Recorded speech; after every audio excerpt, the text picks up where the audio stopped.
ছাত্ৰ ইউনিয়ন চমুকে আমচুৰ কেন্দ্ৰীয় সমিতিৰ নিৰ্দেশ মৰ্মে আজি আমি মৰিগাঁৱৰ উপায়ুক্ত আয়ুক্ত কাৰ্যালয়ৰ সন্মুখত দুঘণ্টীয়া অৱস্থান কৰি আছো।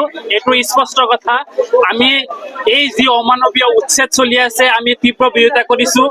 বৰ্তমান যিসকল লোক প্ৰায় 40-50 বছৰ ধৰি ঠাইত বসবাস কৰি আছে, কিন্তু এই লোকসকলৰ পুনৰ সংস্থাপন নোহোৱাকৈ, কোনো ধৰণৰ ভূমি নিদিয়াকৈ এই লোকসকল উচ্ছেদ কৰি আছে। ইয়াৰ আমি ঘোৰ বিৰোধিতা কৰিছো। বিশেষকৈ এই যিসমূহ অঞ্চলত, বিশেষকৈ গোৱালপাৰা য'ত উচ্ছেদ চলি আছে, তাত আমাৰ কণ কণ শিশু ছাত্ৰ ছাত্ৰী আছে, সিহঁতে নিজৰ শিক্ষাৰ পৰা অধিকাৰ পৰা বঞ্চিত হৈ আছে। মহিলাসকলে নিজৰ অধিকাৰ পৰা বঞ্চিত হৈ আছে। গতিকে আমি সদৌ অসম সংখ্যালঘু ছাত্ৰ ইউনিয়নে আমি তীব্ৰ বিৰোধিতা কৰিছো। এই অমানৱীয় উচ্ছেদ বন্ধ কৰিব লাগিবই। যদি নকৰে আমি অনাথাই ইয়াতকৈ আমি তীব্ৰ গণতান্ত্ৰিক আন্দোলন কৰিবলৈ বাধ্য থাকিম। বিশেষকৈ এই চৰকাৰে আমি দেখা পাইছো যে নিৰ্বাচন অহাৰ লগে লগে দেখা পাইছো বিভিন্ন ধৰণৰ ইস্যু লৈ আমাৰ সংখ্যালঘু লোকসকলক টাৰ্গেট কৰি এইসমূহ উচ্ছেদ কৰি আছে। গতিকে আমি আমচুৱে তীব্ৰ বিৰোধিতা কৰিছো। ইয়াত আমি নিন্দা কৰিছো। ইয়াত গ্ৰহণযোগ্য হ'ব নোৱাৰে। যদি উচ্ছেদ কৰিব আছে, যিসকল লোক উচ্ছেদ কৰিব সেইসকল লোকক পুনৰ সংস্থাপন প্ৰদান কৰি লওক। আগত সাংবাদিক বন্ধুসকলক ধন্যবাদ জনাইছো আমাৰ কাৰ্যসূচী স্থানলৈ আহি আপোনালোকে বাতৰি সংগ্ৰহ কৰাৰ বাবে।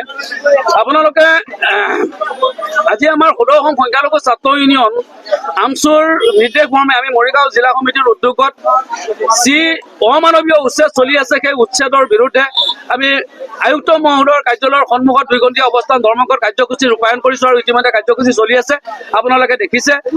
আমি এই কাৰ্যসূচীৰ জৰিয়তে আমি জনাব বিচাৰিছো যে এইখন চৰকাৰ গঠন হোৱাৰ দিনৰ পৰাই সংখ্যালঘু ৰাইজক বাছি সংখ্যালঘু মুছলমান ৰাইজক, বিশেষকৈ মিয়া মুছলমানসকলক টাৰ্গেট কৰি তেওঁলোকক বিভিন্ন সময়ত বিভিন্ন ধৰণৰ হাৰাশাস্তি দি আহিছে। আপোনালোকে সকলোৱে অৱগত। আজি চাওক, এইখন চৰকাৰে যিসকল মানুহক উচ্ছেদ কৰি আছে তেওঁলোকক অমানৱীয় হিচাপে উচ্ছেদ কৰিছে।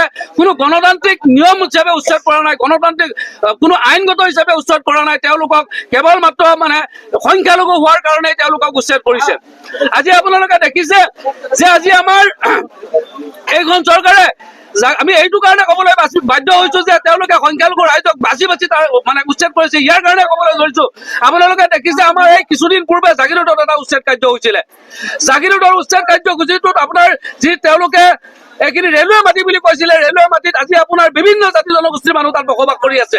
কিন্তু দেখা গৈছে যে জাগিৰোডৰ মাটিৰ পৰা যিখিনি ৰেলৱে মাটি আছিল, এই ৰেলৱে মাটিৰ পৰা কেৱল মুছলমান মানুহসকলক বাছি তেওঁলোকে উচ্ছেদ কৰিছে।